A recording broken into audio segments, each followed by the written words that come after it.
Yo guys, and welcome back to another episode of Podghost. So guys, let's change it up a bit. Let's get a bit more technical in the musical side of the world. Come on. So we'd like to bring onto the show a multi-talented songwriter, producer, composer.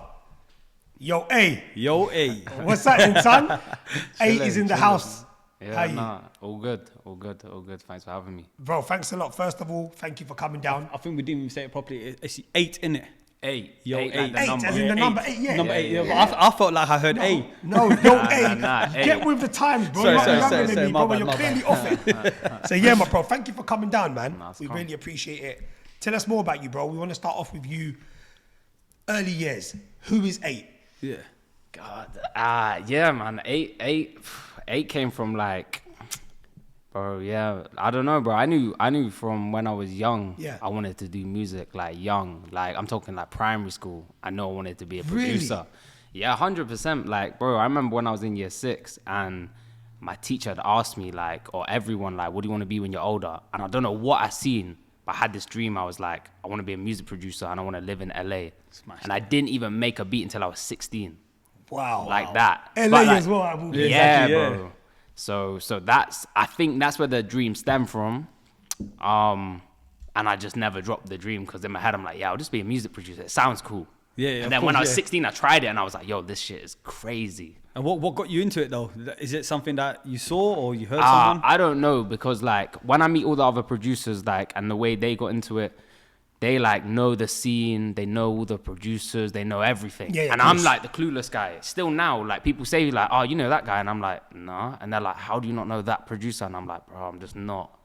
You're I'm someone not that's like keeps yourself to yourself. Yeah, bro, Yeah, yeah. exactly that. So, yeah, like I don't know where it came from, but I just knew I said it back then. Yeah. And then I just kept the dream till I was 16 and went to college and learned. So That's madness, isn't Yeah. it? You'd think, Yeah, exactly. You'd think, you know, if someone growing up, you'd know exactly what you want to do and you'd know how to plot the path Yeah, it's to like- becoming a producer. You'd say like, oh yeah, I was listening to Dre or something, and then I felt that's like what it was though. Oh, was it? Bro, Yeah. he's the only producer I would look up to. I'd be like, I want to be like Dr. Dre. There we go. See what I'm So saying? so literally, but it's so generic because when Yeah. people ask me and I answer that, I'm like, it sounds like, Cliche. yeah, it's cliche, Yeah, but you yeah. know what? I like cliche. Yeah, of course. Bro, I'll tell you, Drake's one of my favorite artists. I don't care. That's Yeah, it. right now he's Really? just ripping up the scene anyways by rinsing everyone. I but, know. yeah. But see, again, bro, it's like you can, they can say whatever. Yeah. And I love all the artists, all of them. Like, Future's my favorite, Metro's my favorite producer. He was the other one that I knew growing up. And yeah, like it's cool. Them lot can beef, but Drake, all of them, they're all legendary, so they can't knock each other. Do you know Of what course, I mean? yeah, It's exactly. funny because even with Drake, it's like he's been around for an eternity, bruv. You feel He's never fallen off, bro. Like, Exactly. how does that work? he's Yeah. nuts, bruv. He's nuts, and you have to pay homage to people like that because to stay in the course. industry and stay this relevant. There's only a few now, like The Weeknd, him, who are Chris Brown for Yeah, me yeah, is Chris number Brown. one, by the way. Yeah, I put And that he, out there. I love him. but he messed up and came back. Yeah, of Chris course, Brown, yeah, Like, do you know what I mean? He messed up, But but that's he what makes it came even back. better, right? Because when you've lost everything and you feel like you're in the dumps, it is so hard, bro, Yeah, to yeah, win yeah. everyone back. Of And course. through good music, he did that. Do you get what I'm saying? That's how he started doing all these tours, adding extra dates, and Oh, dates. is that what it was, sold yeah? out. Yeah. Mad, yeah. But bro, sticking to yourself, coming back to you, I'm really intrigued to know. Tell us something about you, bro. Something that people probably don't know. Because when I came across your stuff, I heard KiKi, which is trending right now, Young Adz, absolute banger of a song. And when I found out you produced that, honestly, bro, I was like, wow. But even when he told me, I was like, no way. Like, it was like, tell us more about that and tell us more about yourself, bro, as a producer. Where's your, I know you told us about your musical influence. Tell us more about you. Bro, like one thing that people don't know, and that I find when you're in London, everyone's obviously all got the places they're from and that. So like I'm Punjabi, and when I clocked your page, Hold on, what? yeah, I'm Punjabi. I'm half Punjabi. Yeah, he's sending us right my now. My mom's Punjabi, and You're then I actually clocked. Punjabi, yeah? Yeah, Punjabi. Yo, Yeah.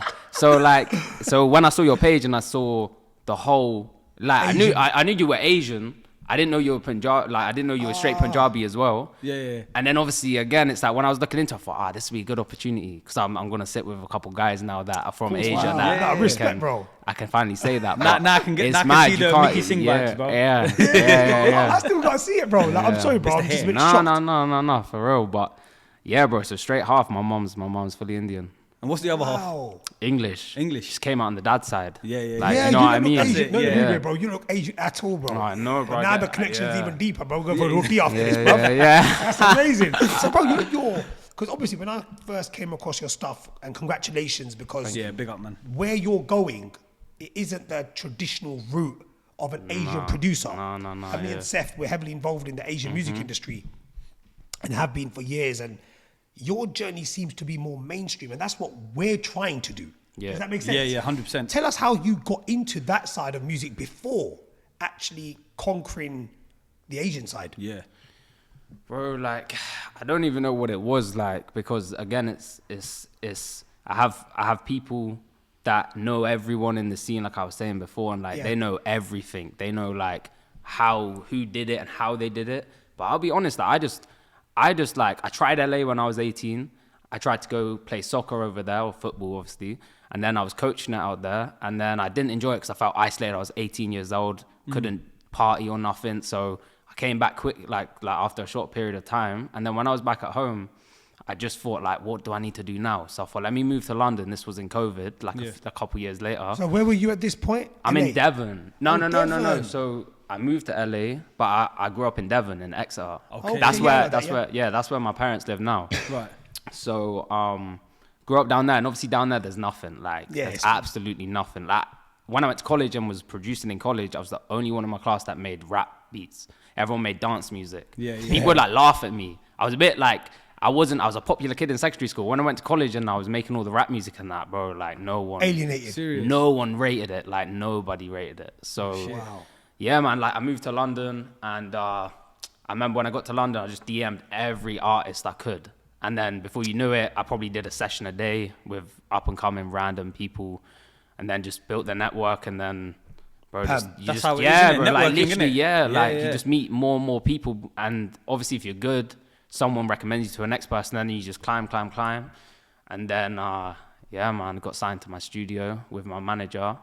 And then, So you are managed and you've got like a full team. got Brilliant. got a team. Yeah. What age was that? That was like 2 years ago. I've only been working with the guys for like 2 years.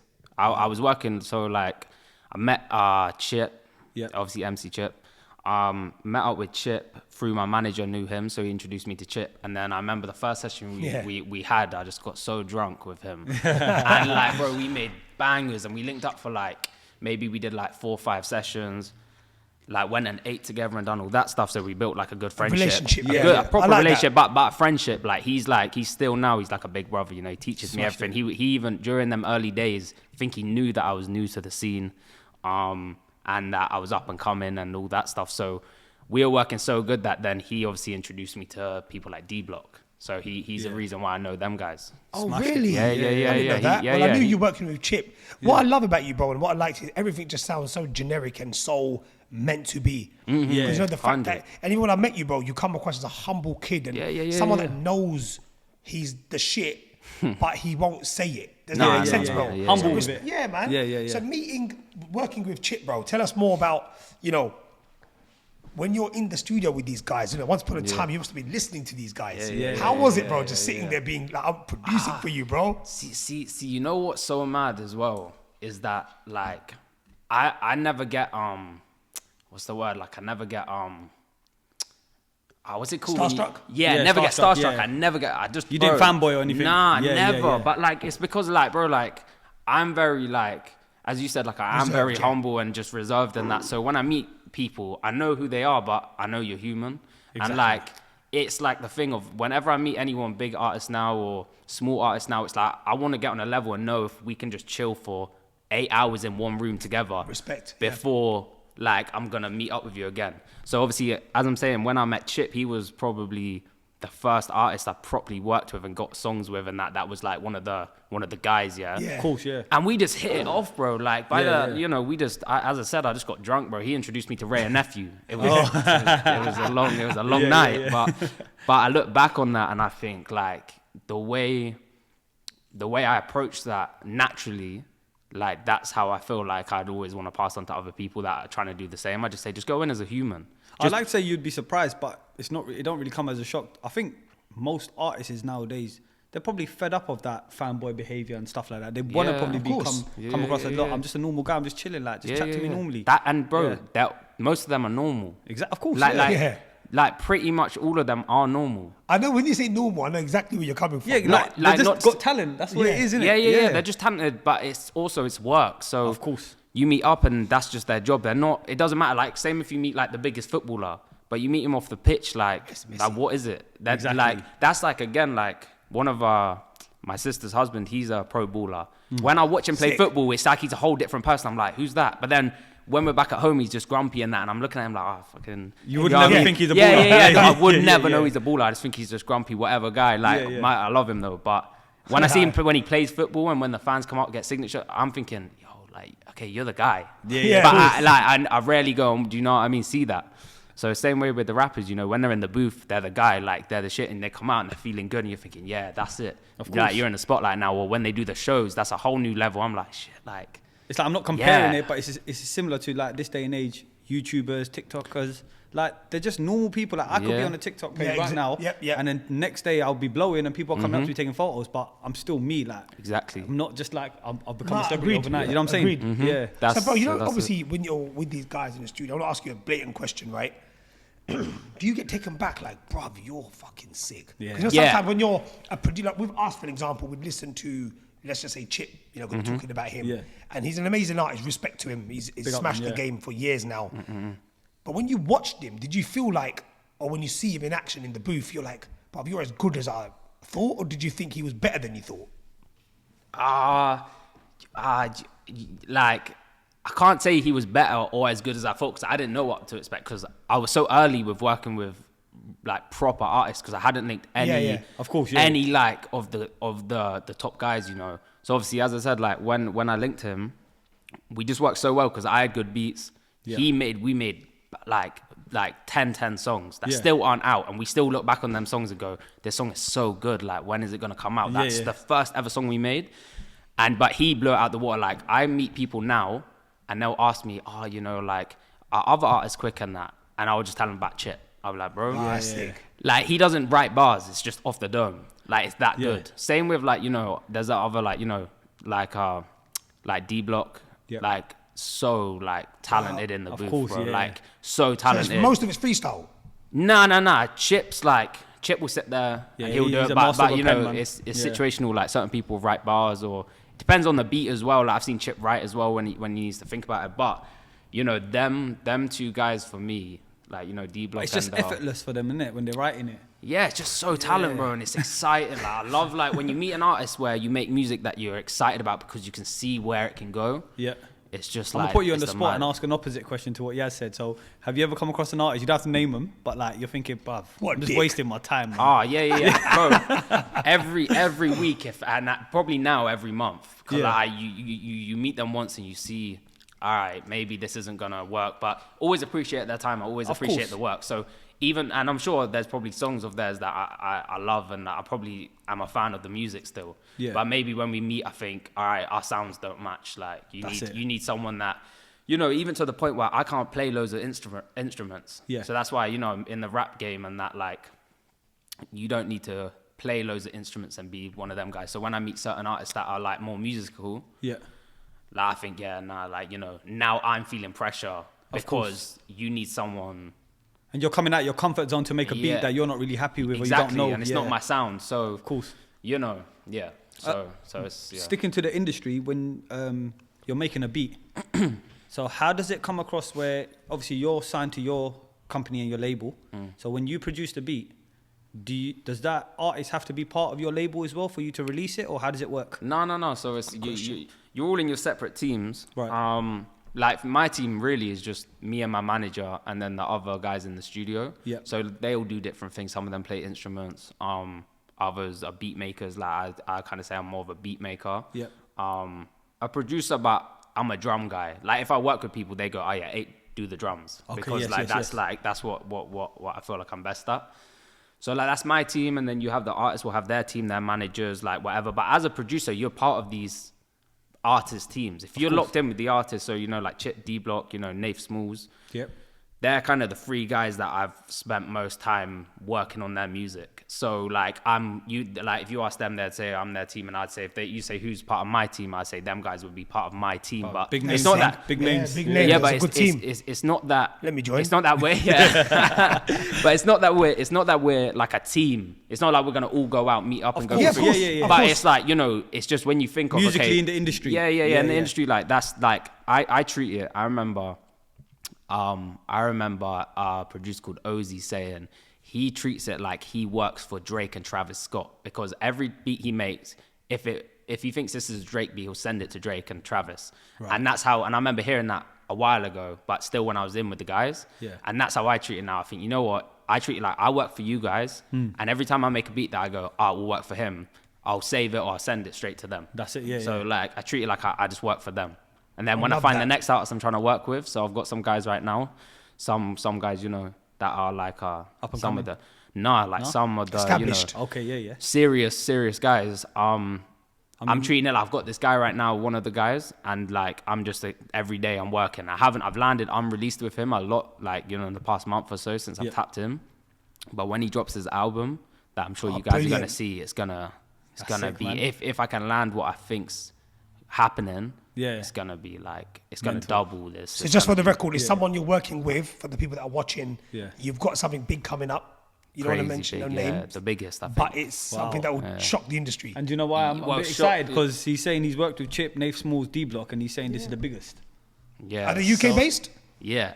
Oh, brilliant. But that's it. You can guess, but tell us who he is, man. Yeah, but that's it. I don't wanna. No, bro. I don't wanna jinx it, but like I'm working. But at the minute, it's like I'm putting every day, all day. I'm just making like 5 to 10 beats a day for this guy, and I have been for the past month, and just sending every day. Well done, wicked. So that's what it is. But that's what it is as well with I'd say, you know, D-Block's a good example because they make so much music and they drop so much of the music I make with them. Yeah.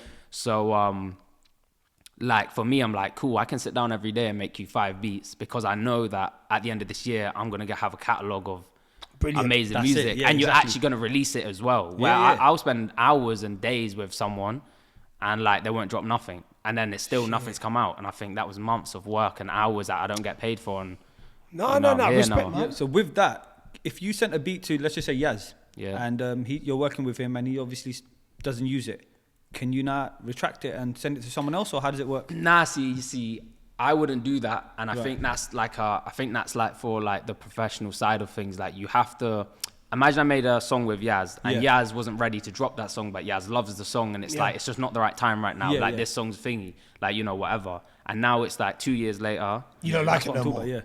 And no, like, and you still love the song, be like, I want to keep this song because I might drop this one. Release it, and then next minute I give the beat to someone else, and then they drop the song. You're gonna be annoyed. That's true. That's true. So that's hiding. So once you give it, it's theirs. As soon as they vocal it in this, especially if it's a finished song. But again, it's like, as a producer, you should just be making another beat like that. Of course. Like, why can't you make a beat like that but better? Of course, that's my job, isn't it? Raise your own bar, innit? Yeah, exactly. So I just sometimes think, because you said you spent hours and days and weeks on it, and then you're thinking, bruv, it's been like 2 years, no one's released it. What's happened? But even for Chip, like I might even have 100 songs and demos with Chip. Wow. And we haven't got one song out yet. Yeah, of course. And some of my friends that I work in the same studio that have like 10 songs with him have like 2 songs out with him. But that's cool because of course, it's the work. It will come when it comes, exactly. And it's calm because like it's not about the releases, it's the journey, and it's but if you're not working with Chip and you just drop this banger with Young Adz and D-Block, it's not downgrading, bro. That's I wouldn't say upgrading because they're both brilliant, but that's why you're here today, bro, because we've seen your growth. And that was Chip. So I was blessed to meet a friend, and then there you go. Now look at it, dude. So, bro, do you reckon? Obviously, before KiKi came out, what was your songs before them that you because as a producer, bro, you are as big as your last song. They always say you are big as your last project, right? What was the one before KiKi that you thought, or what was your breakthrough song that you thought, you know what, bruv? Just put me on the map. Yeah, I'm on the map now. Like, I'm hot. When did you feel it? Well, I didn't even know, because if I'm honest, I don't even think I'm hot, or I don't think I'm on the map yet. But that's because I'm looking at America and I'm looking at certain other guys in the UK that have these crazy songs. Like, there's Nana Rogues. I think I said his name right. Yeah. He did Passion Fruit by Drake. Yep. And like you know, like I can't say I'm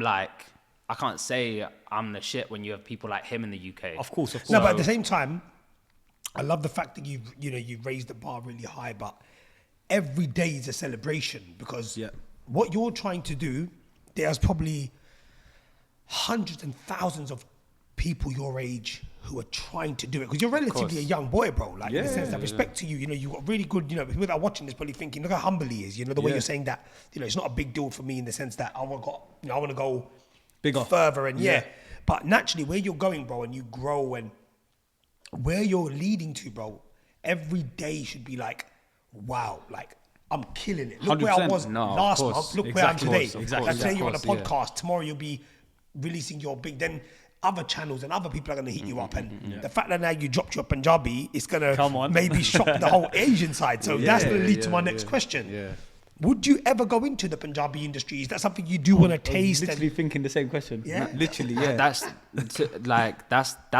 what I'm trying to do. And like, I didn't see a few of my cousins until the recent couple years. Yeah, and one of my cousins, Mickey, who like I'm super close with. He's kind of close to my age, and he's from London. Loves all the same music I do. Yeah, he's introduced me to loads of the Punjabi artists. The scene is wild. Like obviously I know about Sidhu and all them guys, but he showed me about like even like AP Dylan. Yeah, man. I knew Brown Monday, but I didn't know like about him like that. And then my cousins just showed me all the mad songs. I'm like, these guys are jumping on my beat, like my kind of beats. And making songs and it's going crazy.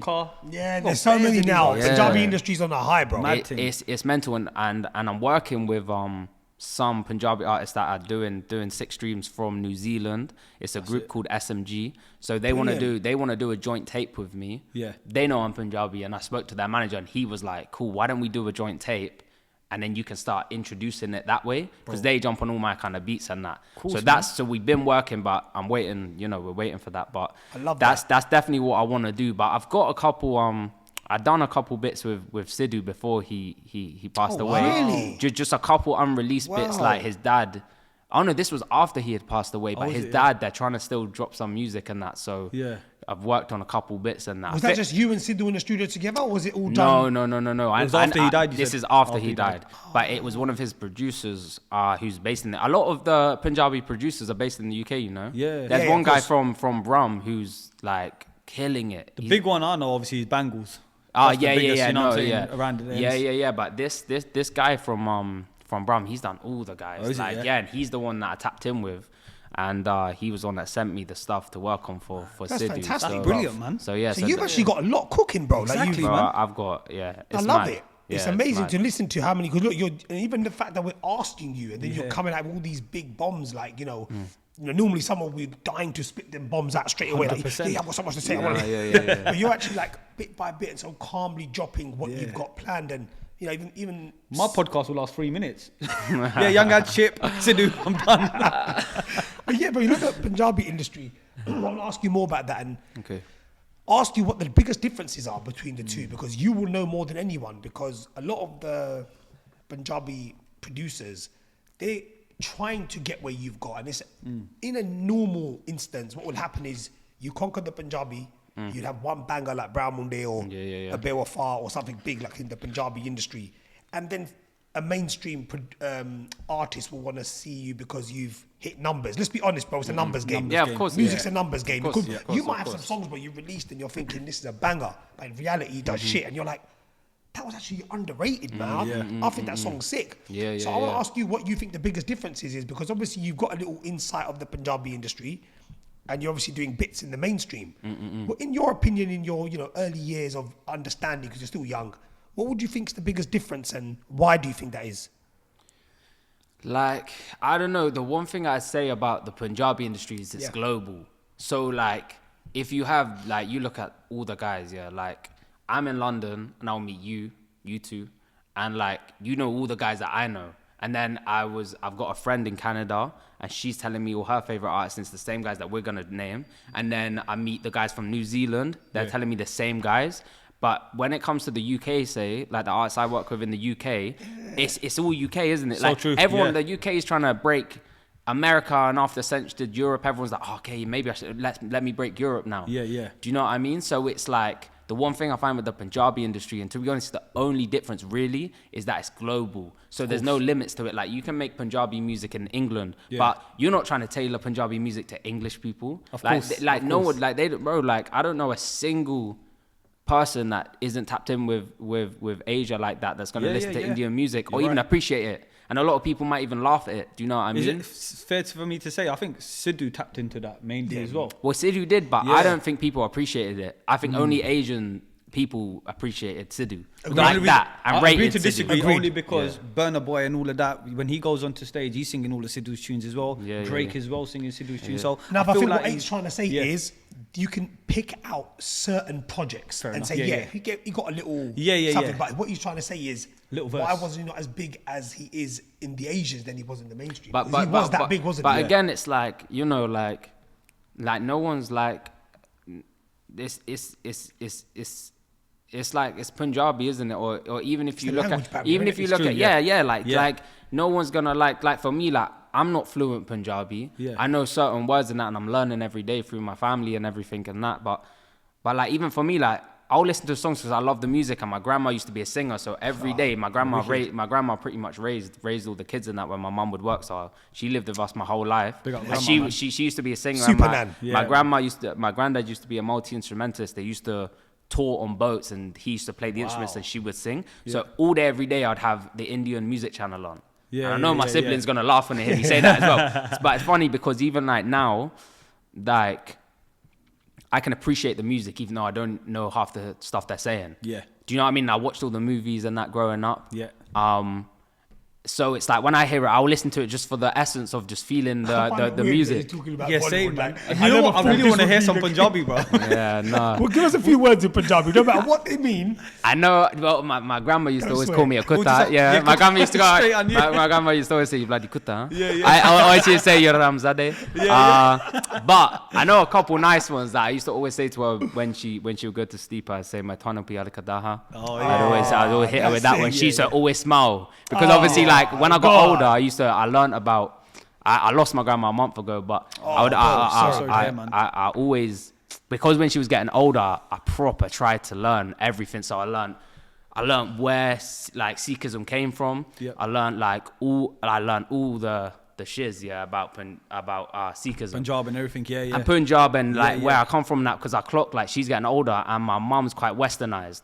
So like my mum comes from Malawi and all these other places and that. She knows everything, you know. She's very Indian, culturally. If that's a word. But she's quite westernized, so she wouldn't speak to me in Indian and all that. But I'd learn something. I'll go to my mum. And I'll be well happy, and I'll be like, and I'll say it like that. I'll be like, and then she would be like, and then she would look at me and she'd be like, yeah, I know what you're saying, but she would like look at me like it's weird, like, yeah, why are you saying that? Why are you saying that to me? But I'm like, I'm proud. I'm like, yo, just check, like, I'm learning. Man. So. You know, the most amazing thing about you speaking like this, bro, is the fact that you love your culture, bro. Man. It's mad because you'd think like you haven't been involved in it on a full-time basis, but you still got that love for your, like you mentioned, your religion and your culture side of things, and it's really refreshing to see, bro. And putting in mind you're going into an industry or you're heavily involved in an industry that's completely off the culture you're from. You know, because a lot of people, they get dragged into, you know, I've always said a lot of people that smoke drugs or get involved in alcohol and stuff like that is partly because of peer pressure of being in a studio. A lot of people don't necessarily do that. I'm not going to put you on the spot and ask you that, but no, you know, that's facts. That is facts. It's only recently that I've just cut bad habits out because I had a real bad health shock not long ago, and I just had to quit all the stuff because I thought, you know what? How am I going to work every day? Agreed. And I'm doing, you know, things like smoking and doing these things, and like.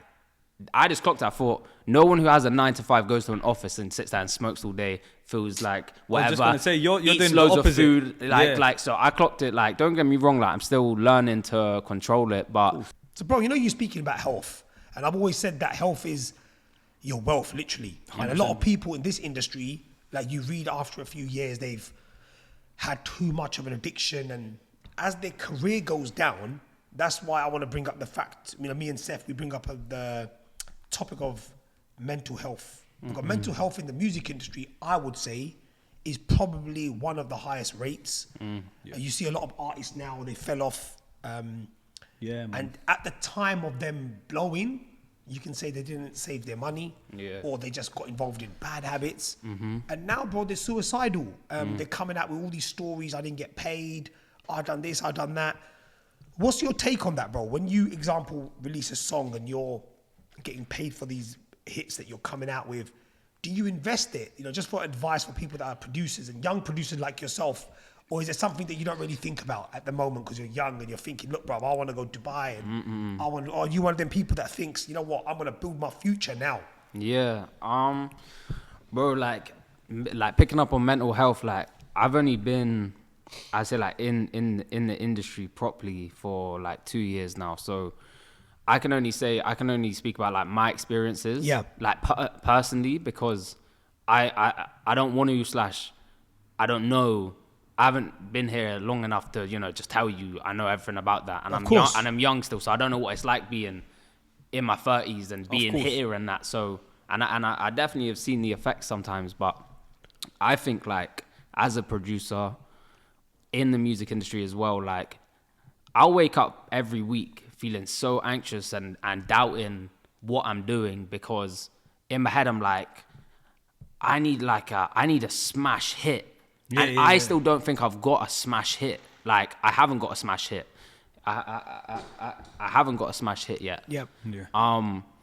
And that's the thing. It's like that's where for me the mental health can start like getting to you. 100%. But then it's like I'll wake up the next day and I'll just be like, oh, yo, this is sick. Like I'm about to do this, and this guy's just like jumped on my beat last night, and if that song drops, that could change my life. So it's like such a balance and an up and down. And I have really close friends that are producers that I know struggle a lot more than me, because you do so many hours sat in the same room with no window, and you're just doing the same thing every day. It's like you're repetitive, a robot. innit? Yeah, and like you go out and party, and all you're thinking about is, I should be in the studio working. I think that's another thing with music. It's like you just feel like you can't stop.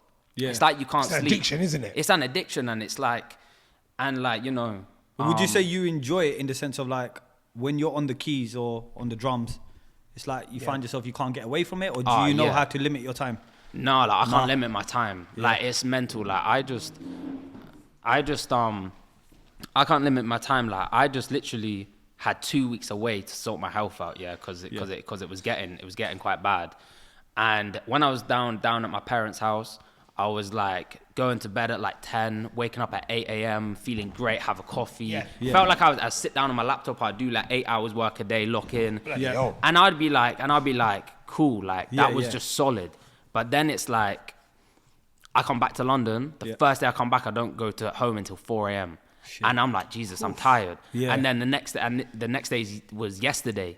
And it's like yesterday, it's like I didn't sleep till 5 a.m. But that's because I was in the studio. And then I'm driving down here, I'm feeling tired. I'm thinking, like, you know, geez, like, I'm quite knackered. But I bet you tonight, even though I'm tired, I won't sleep until 4 or 5. But that's because after this, I'm going to go back to the studio. I'm going to see some of the guys because my building's quite active. There's a lot of people coming in now that are doing cool stuff. So I'll chatting to someone, or I haven't seen them for a while. We make beats before, you know, I look at the time and you think of shit. It's like 3 a.m. and I'm like, I need to go home and sleep. I came in Monday, but how's it Wednesday? No, it's that as well. Yeah. But I think that's why I love it. Because like it's exciting all the time. And even when you feel down, you get up, you go to the studio and you're back. Yeah. Like as soon as you're in the studio and you start making the beats and running the music, you just forget about everything. But it's like what Yazz said earlier as well, innit? Sometimes you gotta be that person to tell yourself that, you know what, every day is a celebration. Because like you said, when we asked you what was the first time when you felt like you was on the map, you said you don't even believe you're on the map. No, I don't. Obviously, there's being humble, but then sometimes you do want to like kind of big yourself up as well, because you are doing bits in the scene and you are making big moves with big artists. You know what I'm saying? You want to make yourself feel good that I am doing something. But then on the flip side, like I'm one of them people that I'll probably be more excited recording it than when it actually releases. 100%. 100%. It never. When the song comes out, you're so excited, and then when it's out, it's amazing. Yeah. But it's like you're waiting for it to go like global. Yes. And you know, like as I said, I haven't had a smash hit yet. I'm talking a smash hit to me is like a 500 million streams plus, like a song that you're gonna literally you could get enough money to chill. But that's the thing though. But it's like, I don't think in music you're ever gonna chill, because it's like you do it and then you think, I thought it was gonna be like a bit different to how that whole panned out. No. And I'm not where I thought I'd be after here. Like, if you asked me when I was in secondary school, or even in college, or even 2 years ago, if you told me, if someone told me my catalog, showed me every song and the features and all the names on it, I would look at it and be like, yo, I literally am gonna have a mansion. I'm gonna have the best car ever. Yeah, bro. Like, it's a struggle still. Without going too deep into figures. Yeah. So obviously, artists, we already know that they make obviously loads of money.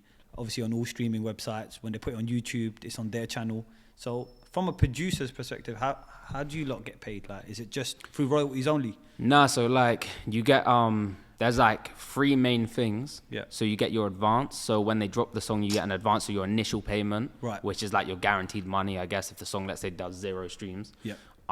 You get your advance, then you get your royalties, which is situational. Like, you can get points on it, which are like percentages on the revenue. Right. Which is rare, to be honest, to get. It shouldn't be rare, but it is rare with certain industry like I'm in. And then you get your publishing. So your publishing as a producer is like the big thing. So you get and that's like radio income. Yep. It's, I think, but I'm pretty sure I'm wrong, it's like 15% of online streaming income. Wicked. And then it's also maybe like, and then it's also like live shows and that. So that's called MCPS, but it's all falls under publishing. So it's safe to say producers still earn good enough money. Like, your average cut on a song as a producer, you get 50% of the publishing. Okay. So like, that's where you make your money. If you get a radio hit as a producer and you have 50% on that, like, you're laughing. If you get a #1 song, you'll get paid. Publishing will be your biggest income. And then as a producer, the way that you make the artist money, in the sense, when an artist signs to a label and they get the big advance and all the money, you can sell your publishing. So you sign your publishing to a major label, this is called a publishing deal. This is what all producers work towards. You have a big enough catalog, and then a label will come and say, we want to give you like this much money, which will be like way more than you make a year. But they'll sign you for like an average of like 3 years, and they'll give you the advance, and then through the 3 years, you have to work on recouping and remaking that money back. Yeah. And then if you don't, you can obviously get out your deals, or you can sign a bad contract, get locked in for life, and there's just mad situations. But for me, I haven't done none of that. I've had like a lot of talks, but I'm not at the point where I think you take your time. 100%. Because as well, I know what's coming. I know the artists that I'm working with now, and like, I know like where I'm at. It's been 2 years, and that's my thing when I speak to the labels. I'm saying like, I want this much, and they're saying, oh, that's way too much. I'm going, but like, I've been here 2 years. You're chatting to people that have been here 5-6 years that aren't even where I'm at, and offering them the same money. Exactly. Like, but it's business, innit? So would you say it's a bit messy as well then? Oh, bro, music industry is messy. Very messy. Oh, so messy. Like, it's the messiest thing ever. Like, it's just... You can't ask about mess when you're looking at what happened to Biggie and Tupac. That's all you need to know, innit? How serious the music industry is. Yeah. And obviously you're seeing what's happening with P. Diddy right now. It's a mental thing. The music industry is it's a myth, bro. It's a fucking joke, man. It's mad. But the one thing that I feel like that I have to remind myself, because there's days like, even like a week or two ago, when I'm at my parents' house and I'm like outside of London and there's no carnage, and I'm not sat in rooms that maybe sometimes I don't want to be in, or I'm not doing the mad hours, and I'm getting good sleep and feeling good, like, I have to remind myself, like, you're doing this for the lifestyle. The way you can wake up and you can decide not to work that day, or you're just going in the studio. I'm just making music. Like, I love, my days are so fun. Like, every day is so fun, and it's exciting because you tap in with a new guy. Like, for me right now, I'm just tapping in with so many new artists, maybe off the back of like the D-Block stuff. You could say that could be a good little, I want to speak about that in the next question, but carry on, bro. So basically, like, like the works I've done makes other people come to you and be like, I've just heard you done like all these songs, like, we want some beats from you and whatever. So I'm at a stage right now where it feels very like, it's a good place. It's a good place, but it's fast paced. Of course, but it's exciting because every day I can wake up and like, it feels like there's always something new every day that I'm like, I'm excited now. Let me just at the minute I'm trying to go gym. Just have not gone to the gym in months, because every morning I'm waking up and I'm like, I just need to get to the studio because I need to do this today. Like, I can't, like, I need to spend them 2 hours making more beats or I get you. Calling this guy. I'm like, shit, like, the studio's #1, bro. That is your gym. Yeah. So, but I want to speak about obviously the track that you've just released now with D Block Europe. How did that come about? Like, how did that come about in the sense that, you know, was it a song you've been working on for a while? Or was it a song of many songs that you chose? And you just thought, you know what, let's drop this now. You know, the time's right for it. Tell us more about that and how that song came about. So like to talk about DBE, like the main way Adz is my guy that we're the ones that talk, and he'll tell me like, you know, make some beats like this, or I'll just send him beats, whatever. We've done a lot of studio sessions together, but the main ways we work is he's obviously off flying doing his thing, of course. And I'm in London, or I'm over here working now, or I'm over like wherever in LA, wherever I am in that moment. But I make beats. I'll send him so many beats. Like I'll just send him just constant every day. If I make a beat right here, like after we finish, if I just sit down and make a beat, I'll just text it straight to him. Like I don't wait. I just send him quantity, and then you know, he will just go through whenever he's recording and pick the beats. I don't obviously pick D Block songs. They do all of that stuff. So it's not like I sat with them and was like, let's drop KiKi in that. But KiKi came about. Adz recently made a song with Little Baby. I can say this because they've already put it out there. They made a song with Little Baby like recently. Again, they linked him, and Adz messaged me and was like, I need DB Little Baby beats. So I literally, obviously, as you can imagine, skipped gym, went straight studio, called my guys that make some of the melodies and that for me, and had like 2 guys in my studio making melodies in other rooms. I was in my room making beats. They were just giving me loads of stuff, and we made like this mad pack of beats. And I didn't get that song, and I was so gutted. I was like, no way did I not get that song. I just sent you such good beats and you know, and whatever. So I was a bit like down about it. And then literally maybe like 2 days after that, Adz went live on Insta and like previewed KiKi on his thing, and I had got loads of DMs from people. I didn't. You had no idea? No, I didn't watch the live. And then I had loads of DMs from people being like, that KiKi song you just made, like, is sick and all this, and I'm like, what KiKi song? Your like, probably is leaked. No, exactly. I'm like, what song? They're like, you know, from Adz's live, and I'm going like, what? And then no one could show me because no one screen recorded it or nothing. They're like, you like, I'm thinking, no way, like, what song is this? Like KiKi. Then.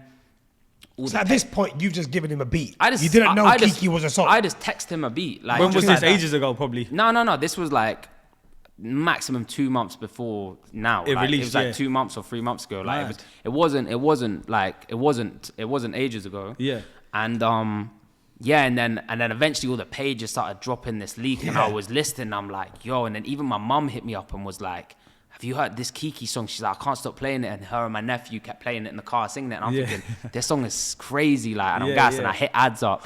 And Adz came back and he was like, bro, he's like, this song, he was like, bro, he's like, this song's so crazy. He was like, I was even thinking of putting Little Baby on it. I was thinking, you know, this crazy. And that was from the pack of beats I made for them. Man. And I got KiKi. So in my head, I was like, all right, like, you know what? I probably just got a better situation. Like, I was annoyed that I missed on that, and that I didn't make good enough beats for him and Little Baby. But then we got KiKi, and then when we went to the O2, obviously he previewed it, and the whole crowd sang. Like, the whole How was crowd. that moment for you? Oh, crazy. And I took my little brother. I've never taken my family to any of the concerts. And my little brother, like, I know what he's like. He loves it. So I got us a few tickets, took him and another one of my friends that I made the beat with, actually. Took both of them. And then when the tag came in, my brother looked at me and he like was like, yo, like screamed at me. So funny, I couldn't even post my video. I had to use someone else's video, because in my video he comes like this and he's like, oh my god, he's like that. And I was like, yo, and then the whole crowd sang it. Yeah.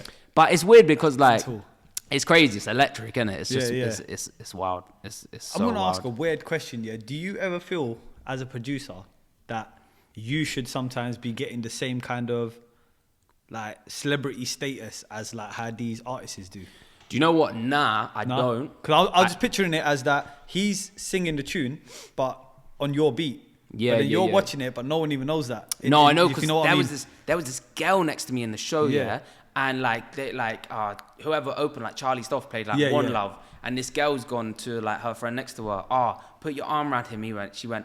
I'm not going to put my arm around him. And I looked at her, thought, you have no idea. Your favorites, she was singing all my songs. And I was looking at her thinking, yo, you have no idea. Exactly. But I'm like, good. Yeah, don't touch me. But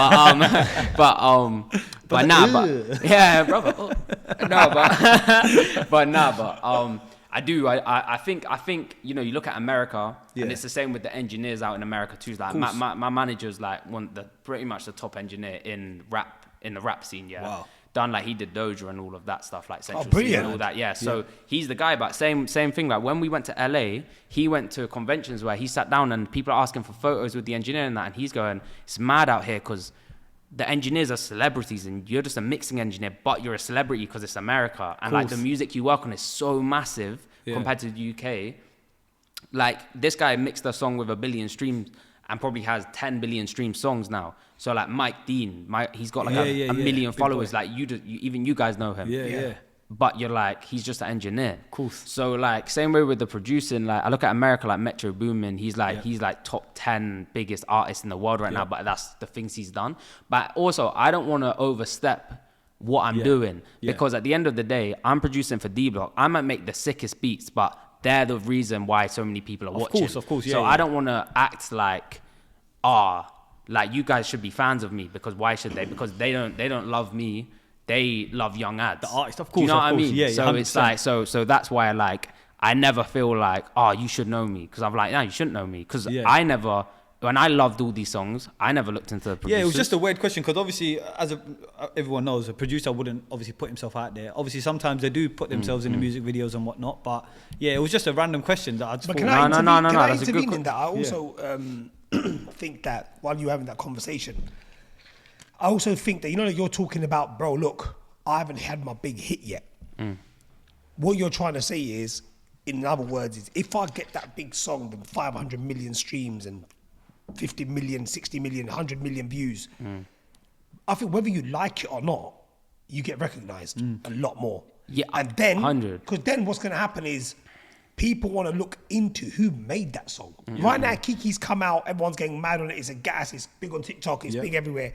But when you hit that global smash hit, what you're trying to always refer to, I think by that time, that's when your face gets everywhere. And do you know what plays a part as well? Everyone then knows who you are. Because all it takes is one person to say, yo, put up their story and say, he's the guy behind so-and-so. That's it, And then without you even wanting to, you're going to start becoming a really well-known face. And that might even put you off. You don't know how you're going to take that until it happens. Like you're thinking, now I can drive, I can take my girl out, my friends out. It's good. I'm a celebrity, but like a very content celebrity.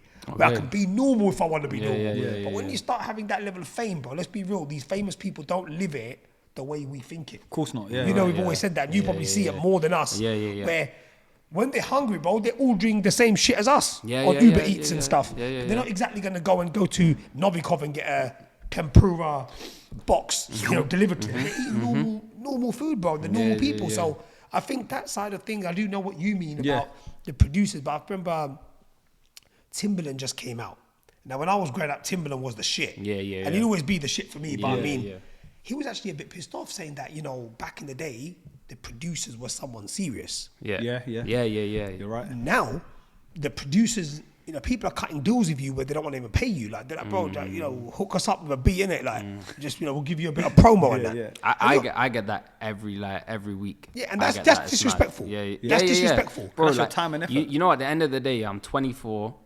I pay rent. I don't, none of my family live in here. I've got my cousins and my uncles and that, they live here, but I don't want to live with them. I have to pay my rent. I've got a car I need to pay for. Bills. I need to eat. Like, it's actually mental, like to look at what, even to where I am and even the struggles I still have to face in life. Like, when I have to get my dent, I just had to drop, loads of money to get some fillings on my teeth. Bro. And I'm sat there and I'm like, how did that just cost that much money? Exactly. And I'm thinking, cost of living is mental. Cost of living is mad. London is just so bad. My nan, I went to my nan's house for the first time the other day. She pays the same rent I pay. She's got a whole house in Devon by the sea. I'm talking 30 seconds that way is the whole seaside. And I was sat there I could literally I could probably do that right now. Just go pay my rent. Just go down there and have this whole house. But you can't because you have to meet the artists. You have to be here.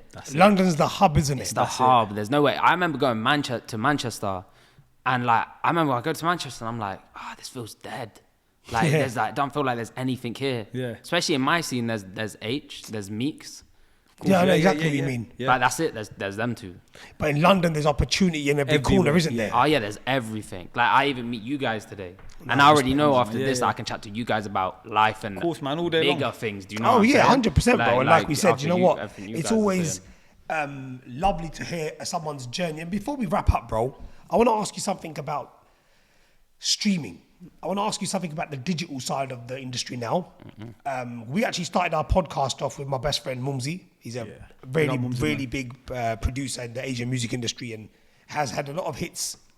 And remember him talking about how the music industry has now, from analog, it's gone to digital. Yeah.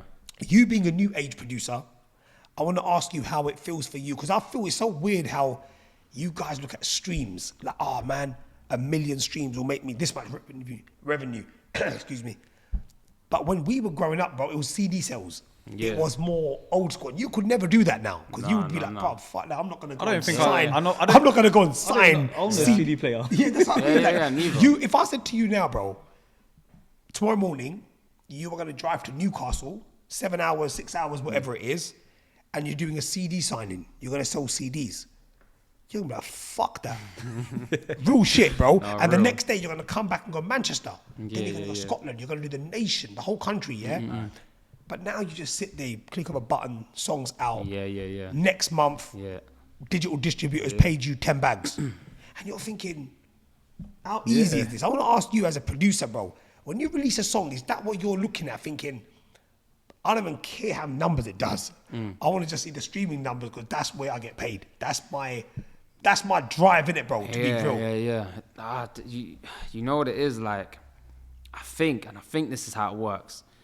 Like, as a producer, unless you have points on a song, so unless you have a percentage of the royalties, and I'm going to tell you something after this that's mental, but when they sell all these CDs and all that, I don't see no money. Like, think about it. Like, I don't see nothing, because I more time don't have points. And because the whole industry, everyone's independent now and does distribution deals, so they're not signed direct to the labels, where I can go to a label, negotiate, get a big advance because they've got the money, and get the points because they don't fuck around with business. Because if you say to a label, if you don't give me this, I'll just take the song down, they panic. They go, yeah, it's cool, we'll just pay you, because they can.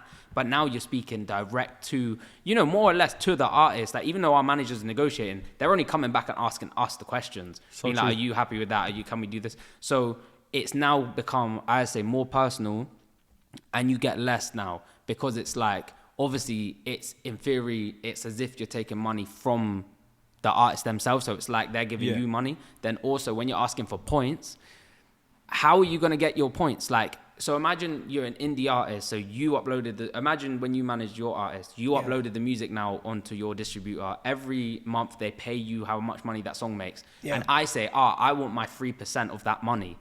Are you going to sit down and work out, okay, cool, so this is 100%, so 3%, and then you go on your bank and send my manager the money, and he then sends me the money? It's just so... Plus, it's an ongoing stream, so 3% is from what it is now. Yeah. Exactly. It's ongoing revenue, exactly. Isn't it? So you always have to order. So they say you have to order points. So you have to go to the labels when it's a label, because there's still obviously labels, and there's obviously like labels are still doing it, and you can get points. You order them from the labels, but it's such a process that to be honest, points like I don't care about. So coming back to obviously the streaming, how that's changed, I think that as a producer, and when it comes to getting paid like from CD sales, there's no point, because why do I want 1% on a song? Just give me a bit more money up front, and like, I'll stick to it, and I'll keep my publishing now, because if we get a radio hit, cool, I'm just gonna automatically get that money through PRS, like the company that collect. Of course. But I feel like in the new day of music, I was speaking to someone when I was just out in LA, and he does publishing. He's a big producer. He worked on Ariana Grande and that. And he was telling me, he was saying to me, how can you get 1 million streams on Spotify and they pay you $4,000? So I've got a song on Spotify that's got like 4 million streams, and I've seen the money. And when he was saying that to me, I was deeping 4 million people, or 4 million different times my songs come on, and someone's listened to my song. Yep. And I've made $4,000 every million, like 1 million times, and you only get £4,000. I might as well just go get a job. Do you know what I mean? Because I will guarantee every month that I could make $4,000 working a 9 to 5 rather than sitting in the studio every single day hoping to get another song that does $1 million so I can get that monthly wage. Like, so that's why I look at the new age of music and I just think it's dread. Like, I think it's so bad. Yeah. And I feel like as well, consumption of music right now, even from podcasts, not to like, of course, go for it, man. All my family, including like my sister and my dad and all that, they just listen to podcasts now. When they drive, they don't listen to music, they listen to podcasts. That's it. So even that now, it's like I just feel like consumption of music's just gone right down. I think people are just listening to less music now. I feel like there's no physical sales. Like, I went to HMV the other day and was trying to find HMV. Yeah. Went HMV the other day and I was trying to open. Yeah, exactly. They're dead, bro. Went HMV and I'm trying to find the Rolling Stone album, the D Block one, like a week ago. Yeah. And it's nowhere. And we went number 1 and they sold CDs and distribute CDs, but HMV aren't stocking them or ordering them in. Why is that? I don't know. But no one's buying CDs. Yeah, that's what it is probably, yeah. But I don't blame it because it's easier and it's better. And to be honest, I don't want to listen to a CD. I just want to go on my playlist, click shuffle, and I've got 2,000 of my favorite songs just to randomly come through. Yeah. So I can't hate on it because it only makes sense. It's more convenient, isn't it? Yeah, I just hate how the companies pay you nothing. And that even as a producer and that, like, I just think it's all just, the money's just gone down and down. But see, that's why I asked you that question, and it's, your answers for me were absolutely spot on, bro. Because I believe I don't think music's gone down. I think it's the influx of digital marketing strategies. These T-series and all these big labels and people with unlimited money, bro. If they're just putting that, I was watching Young Philly talk about a song that he did with Chunks, and they're not even singers. Like, they can do it if they want to. They can do anything. They're amazing. But I mean, in the sense that he was talking about how they were number 1, because no one's gonna beat these influencers when it comes to sales. Because these guys, they're nationwide superstars, bro. And he goes, out of nowhere, I just like kind of dropped out because the labels are now put in an unlimited amount of money in their artists in the top 10, and they've all gone ahead of me. Because they're doing it generally, but they've got label backing. It's like, imagine me and you release a song and he's behind me and he's like a multi-billionaire. You actually, through your generic hard work, sold, let's just say, 1 million copies, which obviously will never happen, but I mean, hypothetically. But then as a label, he's looking at it thinking, shit, like, he's got a fucking million sales. So he pumps in. He'll now invest 5 million and go ahead of you. Is that how it is? And you can't beat that. I'll tell you a situation, and I hope that no one gets annoyed when I say this, but like 2 years ago when D Block dropped Black 5, it was the first major album and works I had done, and we were beating everyone. And everyone was posting DB for number 1, and in my head I'm thinking, there's no way midweek sales we're like 2,000 clear or something, or whatever it was. And then 5 Seconds of Summer, who are just humongous, but not relevant like that anymore, but label back, on the last day, like, sold like an extra like 5,000 or whatever it was, like 3,000 copies, and just took the number 1 spot like that. And it literally went from everyone being like, there's no way, like, it's like, we haven't got this number 1. And they just took that was your stuff, yeah? I was on that. But same way, it's like, that's what you just said, because the label went, we can't just let these rappers from London overtake these global superstars. They're not even from England, they're Australian. That's what it is though, isn't it? What you just said. I'm shocked, I didn't even know that. No, but it is that. And I think that's the massive thing in the industry is and I still think they look at rap music and think, we can't let rap music beat these guys. Of like, course. we're rap music cannot be the anthem of the country, bro. Yeah. And even though, unfortunately for them, I do honestly believe they are. You look at Central C, you look at Stormzy, you look at these guys. Central's obviously, he's clear, bro. And for me personally, I think his growth has been probably the best growth I've seen ever. I think it could be the best growth, even looking at the American scene. I think he's up there with the Americans, of course, in the growth. Well, his numbers are telling up. His numbers are proving it, bro. And I think I've always said this to me and him speak about music all the time, bro. We love it, but I think, to be a successful music artist, bro, there's a few things you need to look at. And number 1, I think the one thing that I think people don't look at and think it's a big deal is image anymore. Because image, bro, being someone who's got a marketable image, whether it's a footballer, whether it's a singer, whether it's an actor, whoever, if you look the part and you've got the talent, that's a recipe there, bro. Yeah. There's a lot of artists, without mentioning their names, right? Clearly not. But they've got the songs, but they ain't got the image, bro. I know. Like Ed Sheeran, you're not going to put his poster up on the wall and say the man, but the man's he's lucky to be that good. He's lucky to be that good. Yeah, do you know what I'm trying to say? He's that good. Like, that you can't not. Even like Adele, same situation. Brilliant. Like, but they're not pin-up people. They're not people like in the football world. Yeah. It will be, because I'm a football fan, like ridiculously. Yeah. You look how good Kevin De Bruyne is. Yeah.